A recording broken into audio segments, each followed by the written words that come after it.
Welcome to Kensington, Philadelphia. If your mind conjures a familiar picture of what a neighborhood should be, you must immediately set that image aside. The very second you exit your vehicle, your instincts for self-preservation will be thrust onto a code red alert. In this place, the fundamental concept of safety hasn't merely been challenged, it has been utterly stripped of all credibility. Imagine a territory where the very notion of a friend is not just an illusion, but a deeply dangerous one. Down here, the governing rule is stark and unforgiving.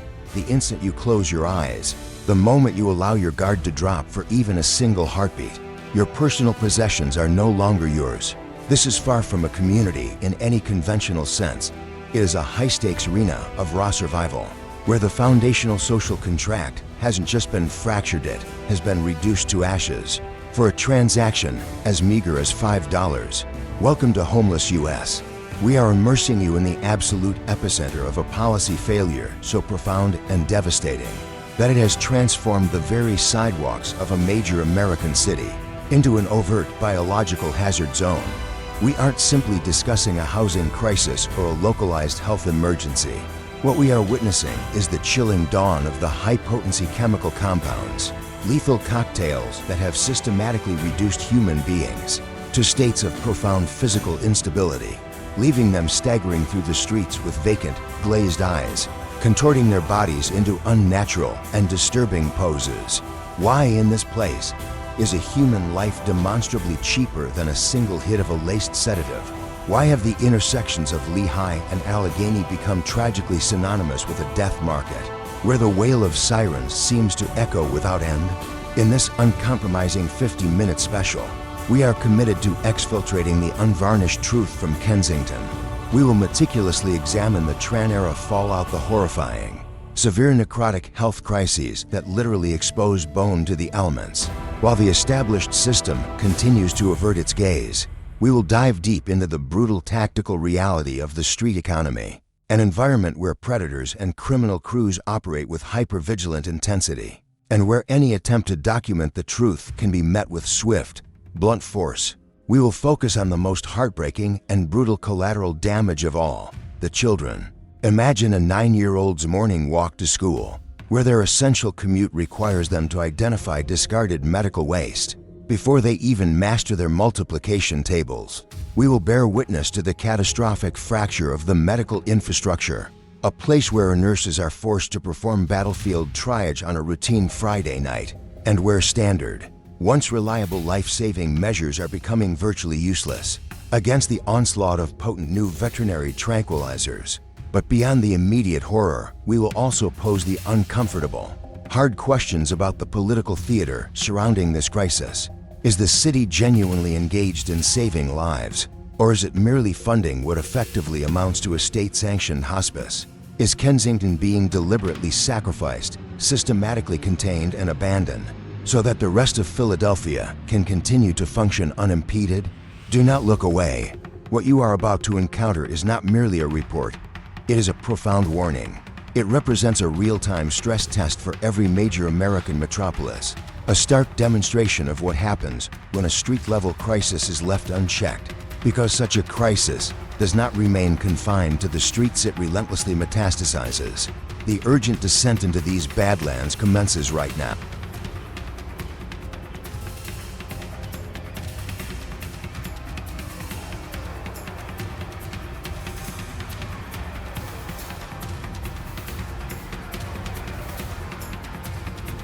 Part 2, the biological hazard zone, the toll of the Tranq-era. To grasp the full scope of Kensington in 2026, one must first comprehend the insidious chemistry that now dominates its streets. We are no longer grappling with traditional illicit substances. We have unequivocally entered an era defined by ultra-potent veterinary tranquilizers, often brutally mixed with synthetic compounds. The devastating result is a pervasive landscape of profound physical instability, etched onto human bodies. You see them everywhere, a disturbing tableau. Individuals nodding out in contorted positions that seemingly defy the very laws of gravity, frozen in a rigid, unresponsive stupor. This is the stark Tranq reality. These catastrophic compounds don't merely numb the mind, They critically restrict blood flow to the skin, initiating rapid and severe necrotic ulcers. What might begin as a minor scratch quickly, terrifyingly, deteriorates into an openly rotting, festering wound. This is no longer merely a public health crisis. It is an undeniable biological hazard zone in plain sight. When someone collapses out here and falls asleep with an unwrapped wound, the environment proves utterly unforgiving.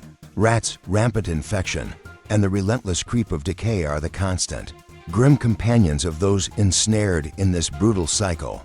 And the once celebrated miracle drugs we relied upon to reverse these critical states, they are proving increasingly, despairingly, useless against these powerful veterinary additives. First responders are burning through critically scarce resources at an unsustainable rate, called repeatedly to the same unresponsive individuals multiple times within a single week. It represents a colossal drain on the municipal budget, yet the fatality metrics, disturbingly, remain stubbornly high. Paramedics are no longer providing standard, advanced emergency care. They have been reduced to delivering urgent, street corner palliative care in a desperate attempt to merely manage suffering.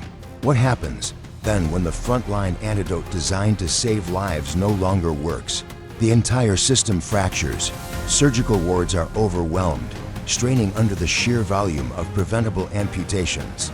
The medical infrastructure, once a pillar of care, is the very first sector to buckle under the catastrophic weight of this systemic collapse.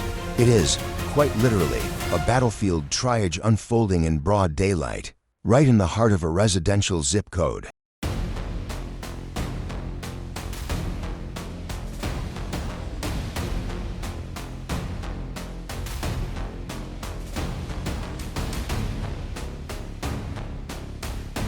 Part 3. The invisible casualties, the children of the 19134. The single most unforgivable and heartbreaking aspect of the Kensington crisis is its devastating, silent impact on a demographic that remains completely invisible, utterly extraneous to the street economy, the children.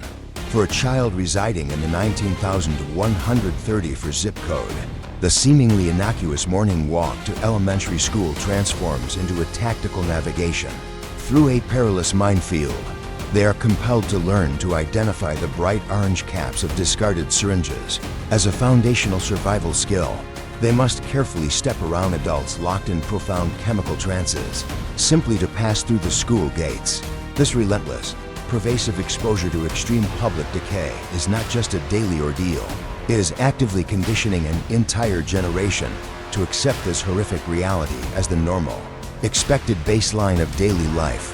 This is intergenerational trauma unfolding in vivid, agonizing real time. Local schools have been forced to harden their perimeters, fortifying them like military outposts. Bullet-resistant glass and routine active threat drills are not isolated anomalies here. They have become standard, necessary operational procedures. We are passively, tragically, witnessing the profound psychological scarring of thousands of innocent children. What, then, happens to the fundamental social contract when a child grows up seeing the law of fear as the only truly surviving law? When the schoolyard, a sanctuary of learning, is adjacent to an open-air transaction zone, the educational mission of that institution is irrevocably compromised before the first bell even has a chance to ring.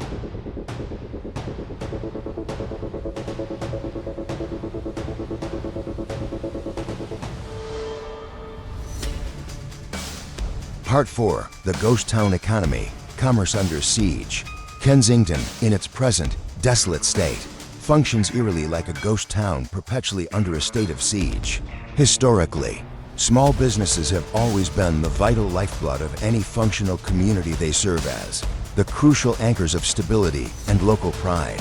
But here, the aggressive encroachment of the informal street economy has ruthlessly crowded out legitimate commerce along the once bustling main corridors. Storefronts now hide behind heavy corrugated steel barricades, not merely at night for security, but tragically in broad daylight. Imagine the sheer impossibility of attempting to successfully run a grocery store or a pharmacy when the sidewalk directly outside your establishment simultaneously doubles as an active, Open-air transaction zone for illicit substances. Customers vanish. Families, understandably, instinctively avoid the entire area when the very environment is relentlessly defined by extreme environmental pressure, littered with biohazardous medical waste, and plagued by constant security risks. The legitimate economic engine of the neighborhood simply seizes up and grinds to a halt. Inevitably and tragically, property values plummet. This represents the hidden theft of Kensington, an insidious erosion of wealth. It systematically strips away the hard-earned generational wealth of working-class families who have painstakingly built their lives here for decades. They are now financially trapped. They cannot realistically sell their homes for enough capital to relocate elsewhere. Yet they cannot safely, securely stay. They are effectively locked into a dead-end vicious cycle.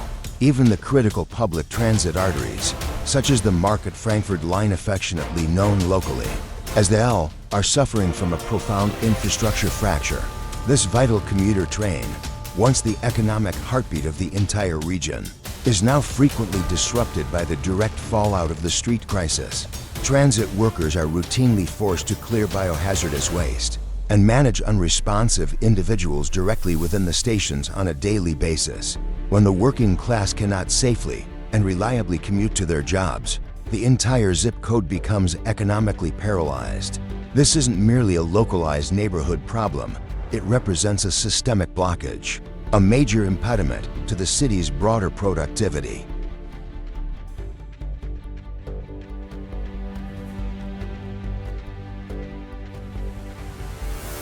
Part 5. The Political Theater Containment vs. Restoration. As we rigorously analyze the municipal response to Kensington's accelerating collapse, we inevitably encounter the most controversial and contentious friction point of all: the political theater. For many long years, Kensington has been reduced to a mere pawn in an ongoing, intractable ideological war. On one side of this bitter divide, you find the fervent demand for aggressive, tactical, heavy-handed sweeps. On the other, you have impassioned advocates for more compassionate, low-barrier health interventions. But while this acrimonious debate rages endlessly, the human beings on the street continue their agonizing, desperate drift. Is the current operational strategy a genuine, full-fledged rescue mission, or is it, more cynically, a strategy of calculated containment? Many long-suffering residents harbor the grim conviction that Kensington has been deliberately sacrificed, effectively quarantined by an invisible perimeter, so that the perceived normalcy of the rest of Philadelphia can continue to function without disruption. This is the stark state-sanctioned hospice theory, when authorities deliberately sit idling at major intersections, strictly observing rather than actively intervening to dismantle the pervasive transaction cycle. They are, perhaps inadvertently, signaling that this specific zip code is deemed utterly expendable. The aggressive tactical sweeps implemented in late 2025 and early 2026, complete with sanitation crews in full protective gear power washing the concrete, have, admittedly, succeeded in resetting the visual optics of the neighborhood, at least superficially. But the harsh reality of the grid itself tells a profoundly different story. If you merely clear one block, without simultaneously neutralizing the insidious underlying supply chain, the crisis does not magically vanish, it simply fractures.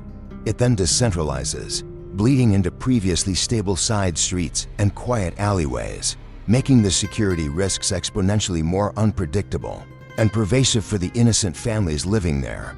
The stark reality is that you simply cannot rest or bandage your way out of a crisis born from multi-generational economic abandonment. The current operational playbook often feels agonizingly like scrubbing merely the surface of a deep, festering infection, while the core source of the problem remains completely unchecked. To permanently stabilize this deeply compromised sector, the municipal response must pivot decisively from passive observation to aggressive holistic restoration. Anything less is simply pushing the wreckage of human suffering further down the block.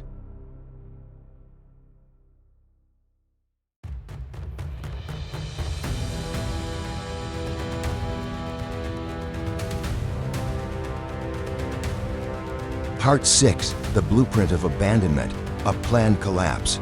The catastrophic structural collapse of the Kensington grid was not some sudden, unforeseen accident of history.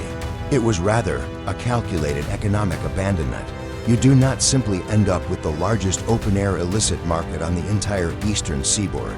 Through sheer bad luck or unfortunate circumstance, you arrive at this devastating point through decades of systemic rot and deliberate logistical neglect. To truly comprehend the intricate mechanics of this profound crisis, we must look beyond the immediate, heartbreaking physical decay and meticulously analyze the underlying geographic blueprint. Historically, this sector was once the vibrant manufacturing engine of Philadelphia. Massive textile mills and sprawling ironworks proudly anchored the working-class dream for generations. But when those foundational industries hemorrhaged out of the district, they left behind a massive, unregulated physical footprint. Boarded-up factories and vast vacant lots inadvertently created the precise, permissive infrastructure required for a thriving, shadow economy to take root and flourish.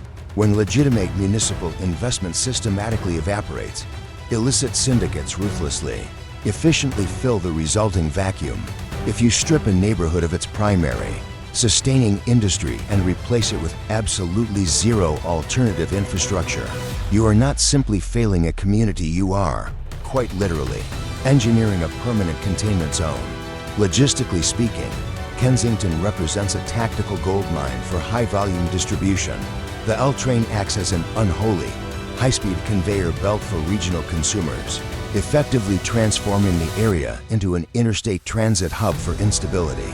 This relentless accessibility drives down street prices, creating a hyper-competitive, cutthroat market where the intrinsic value of human life is priced lower than a fast food meal.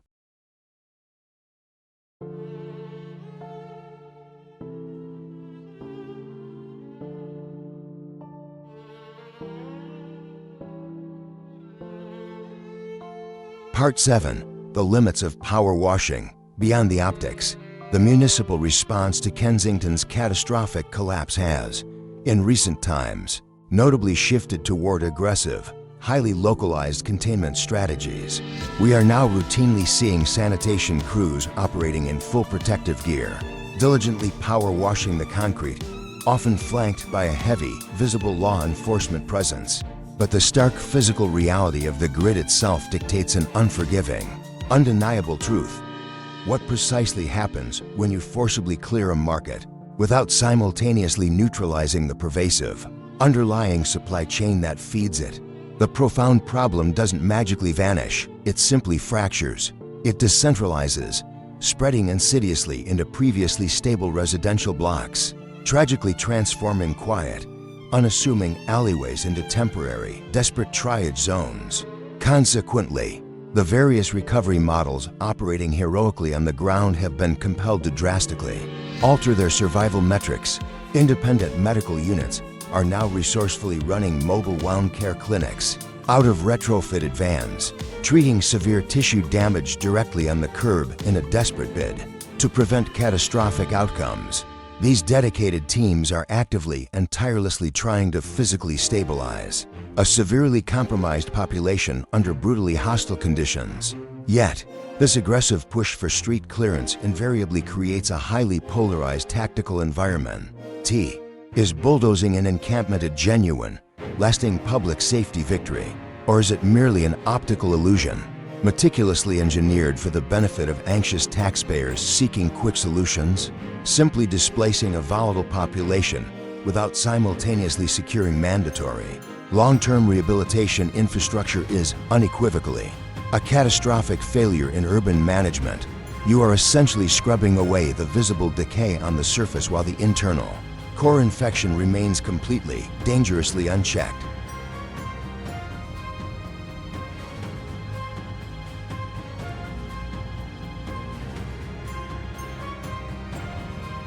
Part 8. The final word. The real-time stress test. Kensington serves as a brutal, visceral real-time stress test for every major American metropolis grappling with similar challenges. Leaders in beleaguered cities like San Francisco, Portland, and Chicago are closely watching this exact operational deep dive, analyzing every facet. They are keenly observing to determine if a first-world city can genuinely reclaim a compromised zip code.